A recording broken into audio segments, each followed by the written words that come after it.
What's happening? Sorry, we're running a little late today. Mornings have been tight lately. I'm sorry. I'm late. I'm not really. If I'm being honest, I'm not sorry I'm late. I'm just late today. So, whoops. Happens. What do we got here? Oh, we got people already on the show.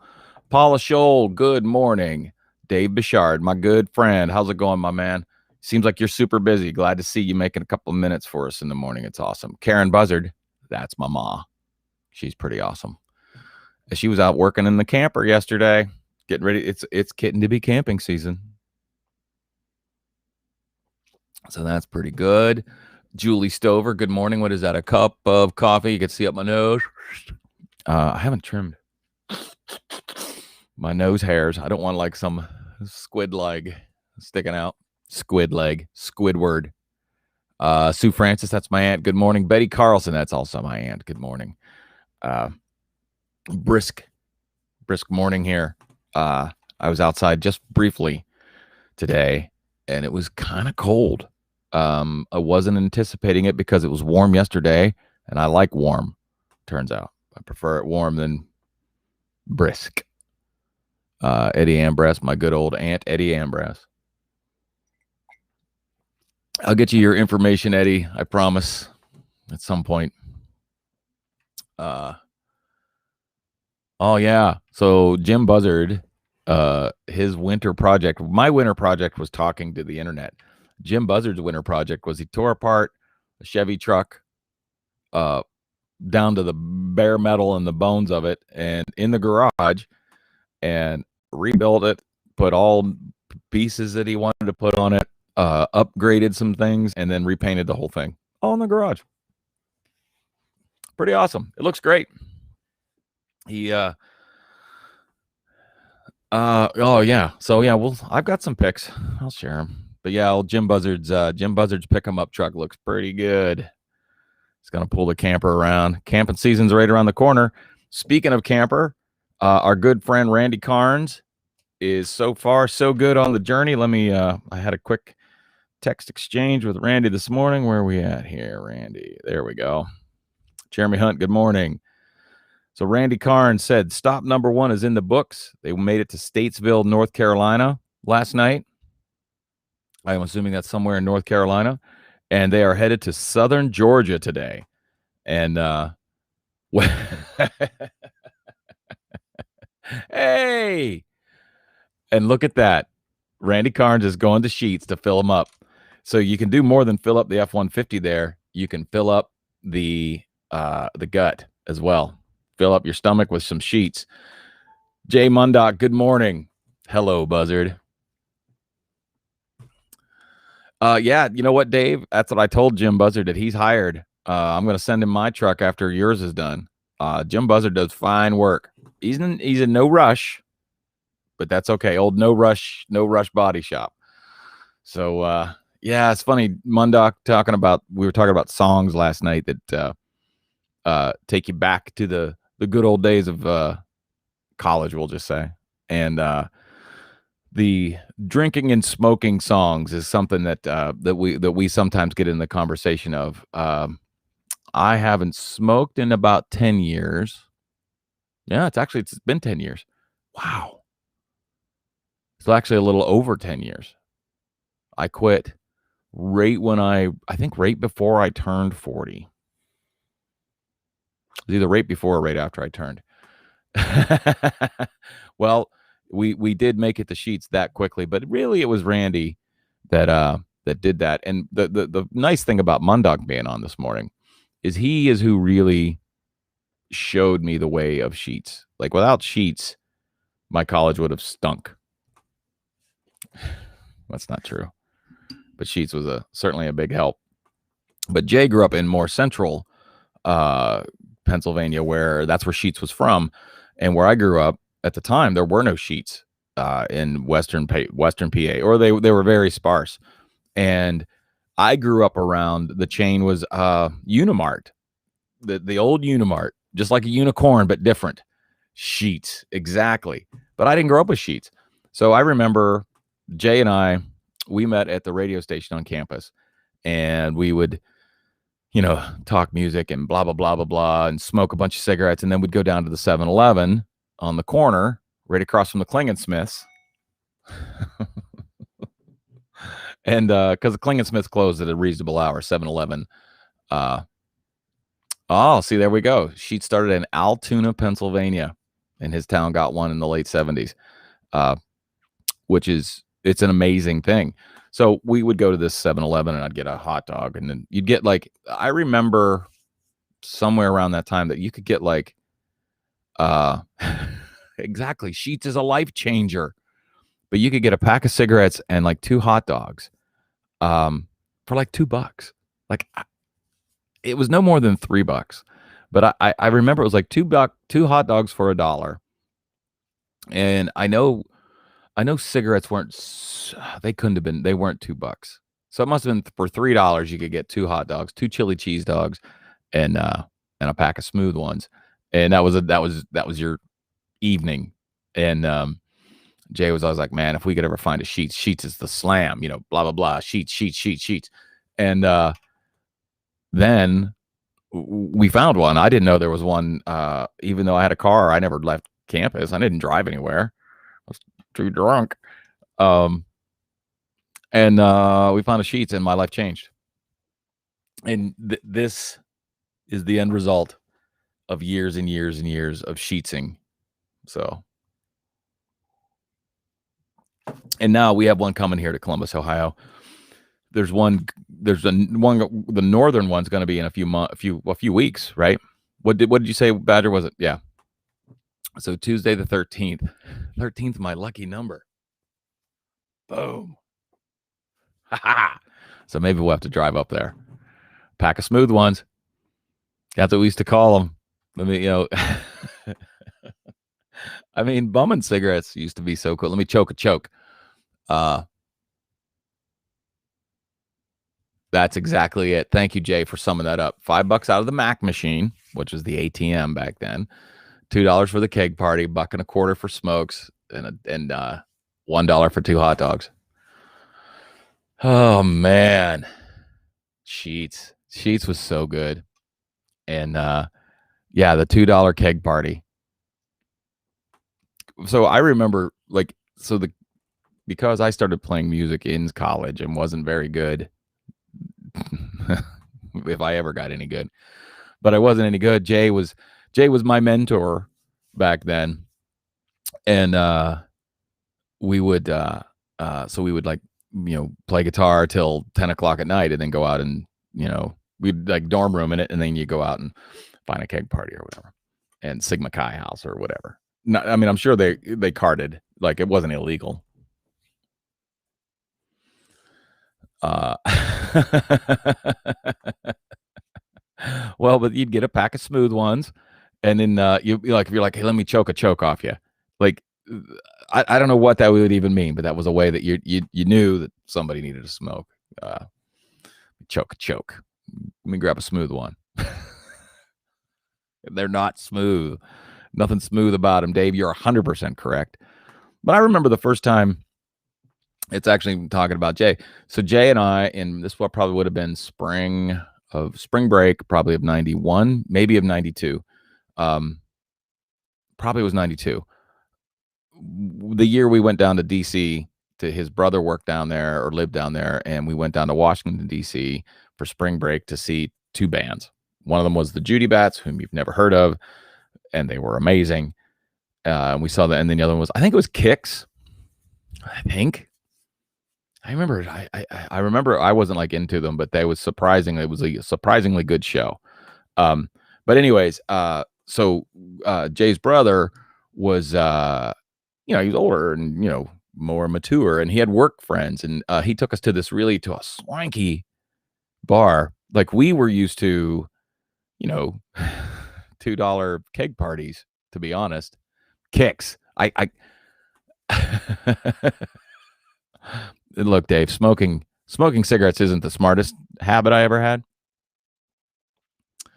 Dude, so Mr. Bragg, Jason,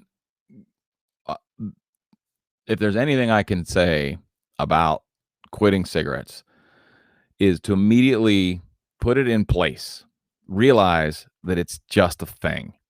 It's not you. It doesn't control you. It doesn't run you. The one thing that helped me the absolute most was those cinnamon, I don't know, cinnamon super hot toothpicks that you can buy, like, I don't know, like at the drugstore or whatever. But I would get, I'd keep those with me at all times. And like, I would just keep one like right in here, and they're hot, and like they're too hot. They're uncomfortably hot. But yeah, I would get those. And then there was, I'll find them for you. Good morning, Ruthie. Sorry about your Wi-Fi problems. We're talking about quitting bad habits. The other thing that I did was tea tree oil sticks. They were basically like a larger toothpick, more or less. But again, same thing. I would just keep it there, and I would just chew and chew on it, basically. But it kept me from. It helped. That's the only thing it helped. Like, you can only want to quit smoking for so long. Eventually, you're like, I don't want to smoke, and just put it in its place. Just don't. But this is what I will say: is don't expect this is going to be this void in your behavior. You know, you wake up in the morning, you have smoke and a coffee or whatever. So once you remove that, you get up in the morning and you have and a coffee. You've got to do something there. So I don't know. Sorry about that. Maybe like, I've heard people replacing cigarettes with exercise, which is hilarious to me, because I didn't. But that would have been a good thing. Like, if every time I wanted a cigarette, if I'd have done 3 squat thrusts, I'd be in much better shape than I am today. So good luck on your journey, though. That's 100%. Do the good travels to you in your no more smoking quest. Plus, also remember, I don't know what cigarettes cost now. Got to be it's like $7 a pack, 7 or close. Jiminy Christmas! I smoked. That's $15 a day for me. 15 bones. That's a lot of money. So, Dave, you are just you're a wreck. Why would you try to eat one of those toothpicks? You shouldn't eat toothpicks. It's called a toothpick. But yes, don't eat them. So good safety tip. Thank you, David. So Mundoc's brother took us to this swanky bar down in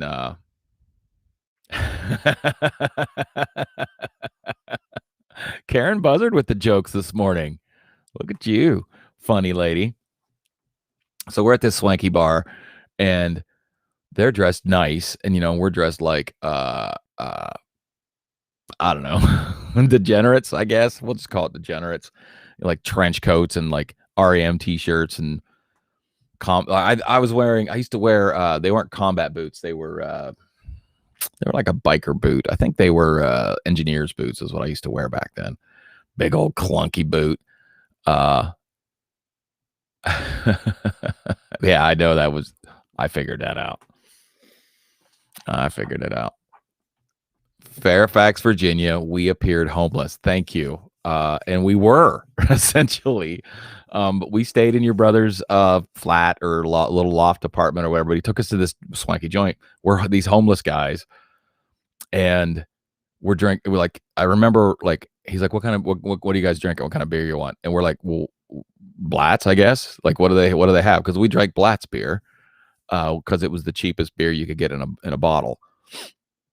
Back in those days, I want to say it was $7.25 a case. That's a quality product back then. Not also in comparison, cigarettes were only $1 and a quarter. So to be quite honest, for less than $10, you could have a hell of a good time. A case of beer and a pack of smooth ones, and still probably get a gallon of gas in your tank if you needed it. So we're like, Blatz, and he's like, well, they don't have that here. And we're like, well, I don't know, Old Milwaukee. Like, we didn't even know, like at that level of drinking or our adult experiences, you drank what was there. Like there was never like when we would go to the UI, the University Inn, on Tuesday nights, they had quarter draft night. Warm Blats and cold pizza. It'll make you strong. On Tuesday nights at the UI, quarter draft. And you never walked up and you're like, what do you have on tap? You're like, here's $1, or actually here's $3. Give me like a pizza tray covered in Dixie cups full of beer. Like that's what you did. So I didn't know how to choose a beer. And we were of legal age. Like, it wasn't like we weren't lying. I mean, I wasn't lying about it. PBR, like it wasn't like a thing to me that then.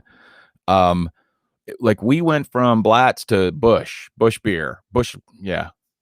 And I think Keystone was maybe starting to come around back then. Like that was something you'd see every once in a while. Like Keystone beer is really good beer. So I do remember though, and I don't remember the liquor it was. It was a whiskey, I'm certain. But his brother got us whatever. He's just like a couple of homeless guys don't know what beer to drink. So he got us a couple of beers, and then him and his buddies are drinking whiskey or some kind of drink, and we only knew Jim Beam and Cokes. Well, that's about his liquor. That's our adult drink, is a Jim Beam and Coke. I might have gotten wildly drunk on a gin and tonic night one night. That's about as mature as my drinking was, and I'll never forget this. And the bartender's name was Jorge. I remember that for some reason, but Jorge. Like he's like, hey Jorge, these guys they don't know how to drink. Give them just a covering of the bottom of the glass of whatever they were drinking, So whatever that was, it might have been Jameson. I don't remember what it was, but it was definitely whiskey. But I mean, I was arrogant in college drinking, doughy and full of cigarettes. Like I can do this, and it was like drinking fire. Like I never had drank anything like that before. And it was such a weird feeling. Like I remember leaving that night. I forget where we went. Doesn't even matter. Maybe we went to the show. But it's just like, I've never, I don't know how adults drink this way. Like the adults drink really, really good. They're good at it. Adults are good drinkers. I need to up my game. That was kind of like where it was. I need to up my game. Turns out I ended up upping my game a little too much over the years, but anyways. So yeah, that was Fairfax, Virginia, the Judy Bats at the original 930 Club. In my formidable years, that's one of the better shows I've ever seen. Like it's one of those magic nights. We went somewhere else. We had drinks with Jorge. The 930 Club back then was a kind of like this industrial.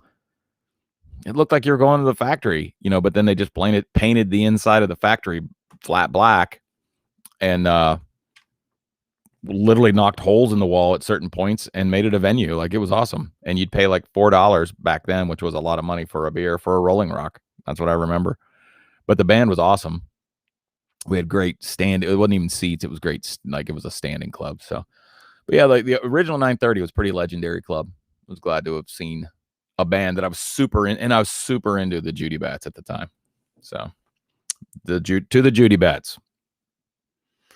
So anyways, I got stuff to do. I got to get to work. I got to get moving. You guys have all been incredibly amazing and patient this morning. Thanks for hanging on. Let me see. I'm going to guess. So I was outside. So I have taken JT, that's my coworker, to school every day of his life. And today is the first day, whether it be preschool, but whatever, I've physically taken him there. I actually get uncomfortable with somebody else, aside from HR, has them in their car. Like, I don't know. It's a thing. I'm working on it. And today, Beardy Steve, and that's who I'm doing the long bike trip with. Oh God, Mad Dog 2020.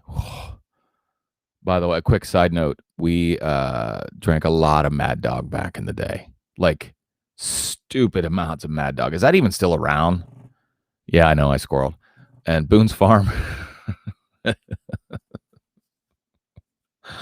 Oh my God! So there's a Boone's Farm story that maybe I'll tell someday. I can't tell it right now. I don't want to. It's just funny. It's probably funny more to me than anybody else. I never liked 151, but it was something like that. Night Train. Yeah, I remember, Jay. I remember well. Night Train. Yeah, no, look, I'm not anti-drinking at all. I'm anti me drinking. Other than that, enjoy your cocktails, have a good time, show some patience and intolerance, but be safe, that kind of thing. Banana red, is that a flavor? Is there an actual flavor? Banana red, Mogan David. I gotta look it up. Hold on. That's banana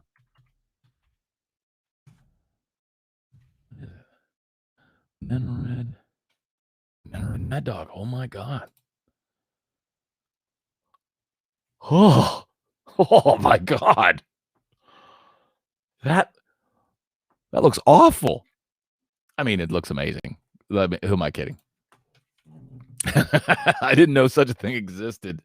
Mogan David. Is that what it is? Mogan? Is it Mogan David? Oh, yeah. What is MD? Let's find out. It just says MD.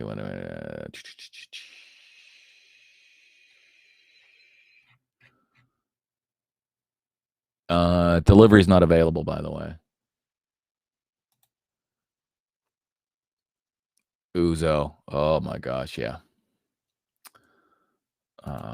Ouzo. I had one night of Ouzo that I'll never forget. Actually, I barely remember it. So Mogan David. Yeah, that's what it is. Now, is Mogan David the same as Mad Dog 2020? Maybe I might be in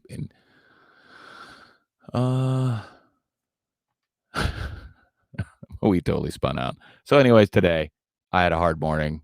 Somebody else took my kid to school and it's never happened. It's weird. I know. I need to grow up. Need to get over it. All right, everybody. I got work to do. You have work to do, I'm pretty sure. And it's a little bit chilly out. I'm going to guess 47.